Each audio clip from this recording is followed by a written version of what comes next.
Hi guys, welcome to my channel. Thank you so much for tuning in. If you are new, don't forget to subscribe, turn on the notification button, like this video and share. So guys, today we're going to talk about a life cover. So I will start by explaining what is a life cover. A life cover is a type of insurance that pays out a lump sum of money to your beneficiary when you die.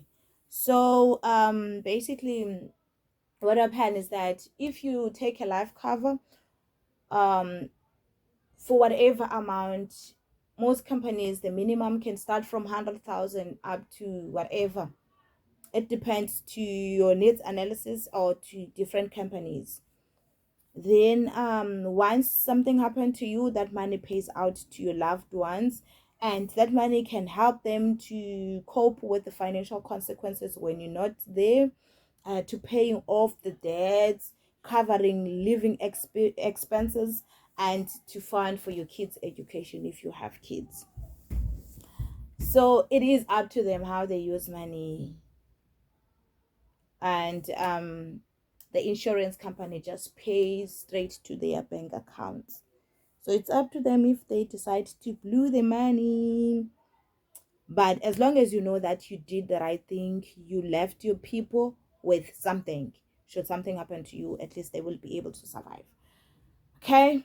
And then a life cover also provide a peace of mind and security for you and your family. How?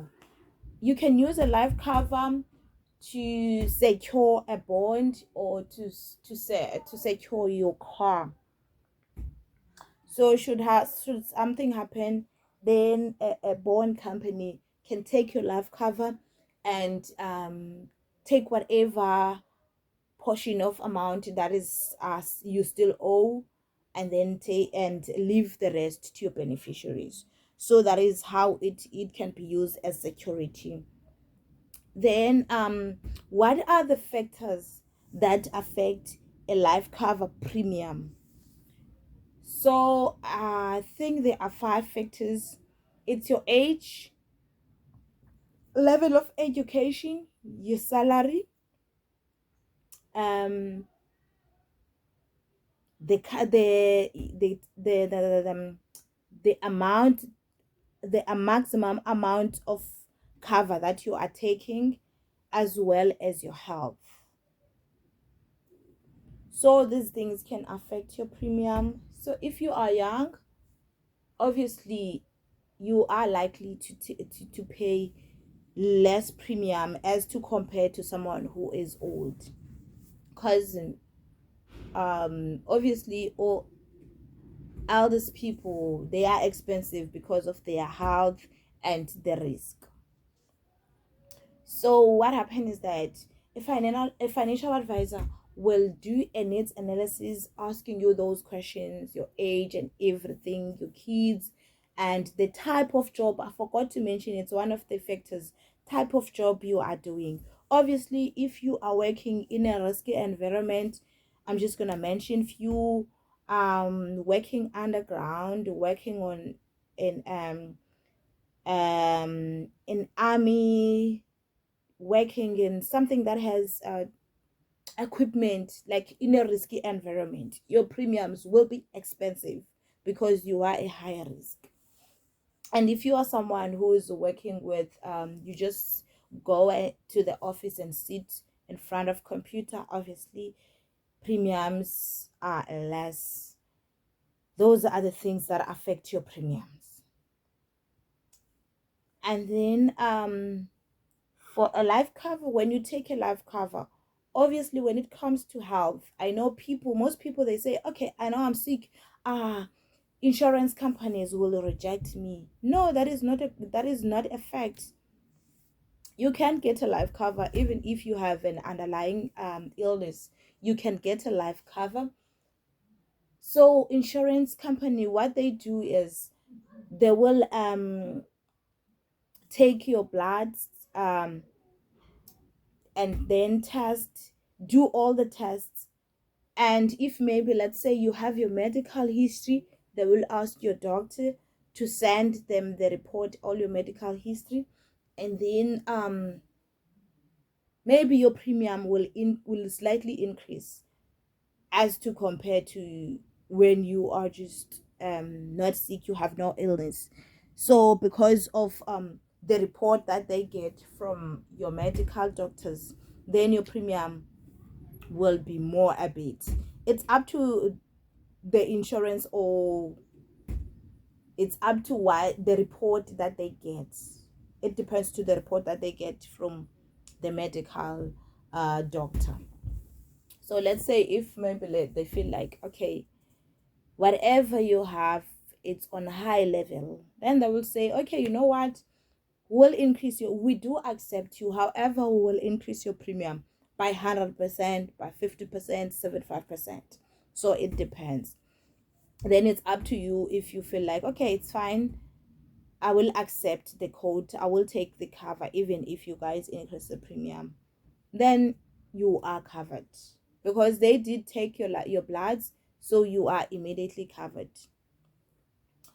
Like I said before, when it comes to the waiting period and medical tests, some insurance companies, they don't take medical tests. They just ask you questions and then they take you straight away. So it is very important that you ask a financial advisor if there is a waiting period, if they are medical, because I believe I remember they were that sometimes they do have special offers when they say that you can take a life cover for 1 million without medical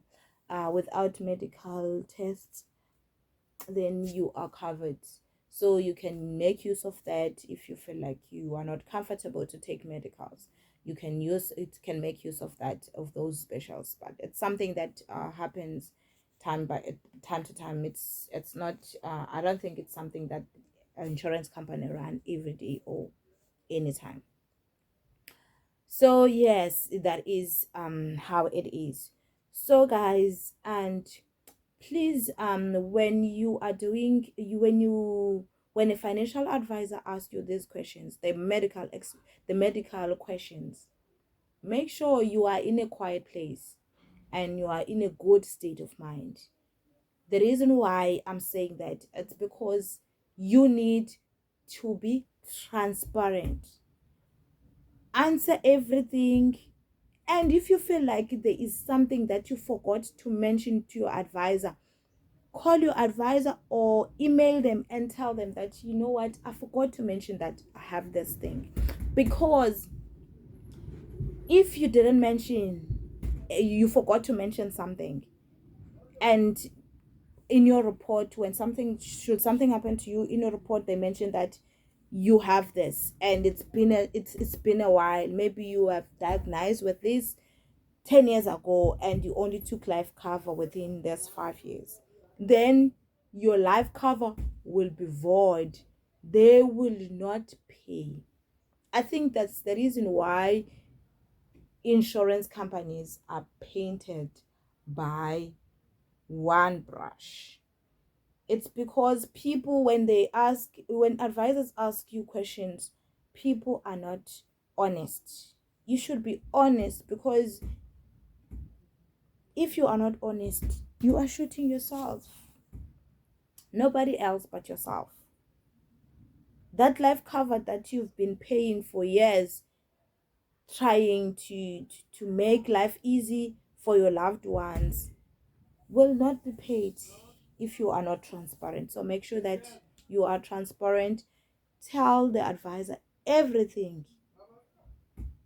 And if you can't remember now, tell them to call you the next day, because obviously, guys, this is, I think that's the main part of life cover. Medical questions, answer them accurately, answer them correctly, be honest. Then yes, that's it about medical expenses. So when it comes to beneficiaries, you need to nominate someone as a beneficiary. And I know most advisors, then they tend to be lazy and chase after commission or whatever. when the client says, oh, I don't have their ID numbers, I forgot their surnames and stuff, and they just conclude a policy without beneficiaries. Make sure you appoint people as your beneficiaries, because if you don't appoint beneficiaries, that means the money will go to your estate. If you are owing, the money will go to the estate. And if, let's say, there is nothing that pops up, your money will sit there, and your family has to go to court to get a letter of executorship. A court has to appoint people, nominate people to be executors. So it's a long process.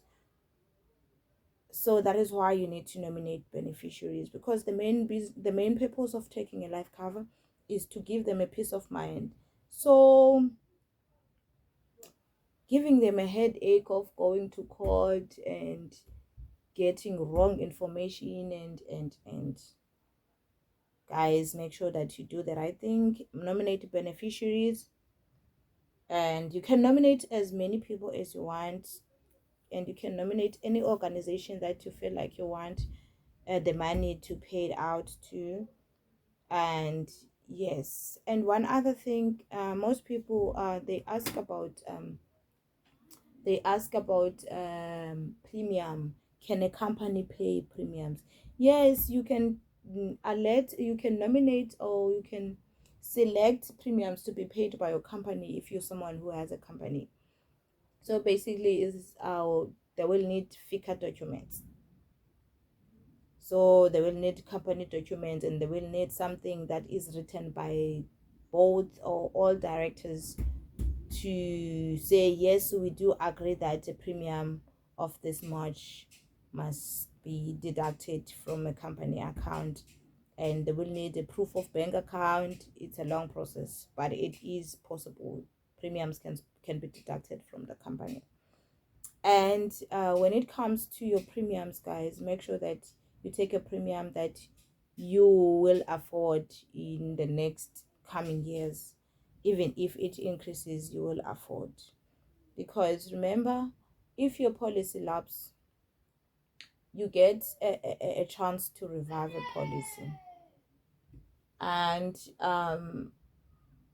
you can revive a policy within maybe 6 months or 12 months. It depends to company.